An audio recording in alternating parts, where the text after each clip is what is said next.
அஞ்சலியை காப்பாத்துமா அடுத்தடுத்த படங்கள். தமிழ் திரையுலகத்துல எத்தனை கிளாமர் நடிகைகள் வந்தாலும் பலருக்கும் நம்மளோட பக்கத்து வீட்டு பெண் மாதிரி அஞ்சலி, ஸ்ரீதிவ்யா, நந்திதா போன்ற நடிகைகள் மேல தனி பாசம் இருக்கதான் செய்யும்.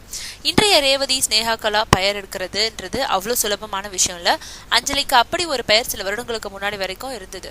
அவங்களோட சொந்த பிரச்சனையில அந்த பெயரை அவங்களே கெடுத்துக்கிட்டாங்க. இருந்தாலும் மீண்டும் சகலகலா வல்லவன் படம் மூலம் தமிழுக்கு ரீ என்ட்ரி ஆகலாம்னு நினைச்சாங்க. படம் தோல்வியடைவே அந்த ரீ என்ட்ரி வெற்றிகரமா முடியல. அஞ்சலி அடுத்த நாயகியா நடிச்சு முடிச்சிருக்கோம். மாப்பிள்ளை சிங்கம் படம் முடிவடைஞ்சு சில மாதங்கள் ஆகியும் இன்னும் வெளிவராமலே இருக்கு.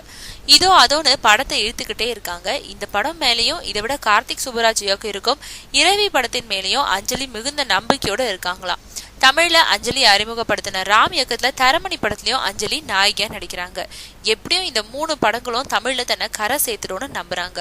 விஷாலோட ஜோடி சேர்ந்து நடிச்ச மதகதராஜா படமும் வெளிவரும்னு சொல்லப்படுது. அதனால அஞ்சலி அடுத்து ஒரு ரவுண்டு வர்றதுக்கு வாய்ப்புகள் அதிகம்.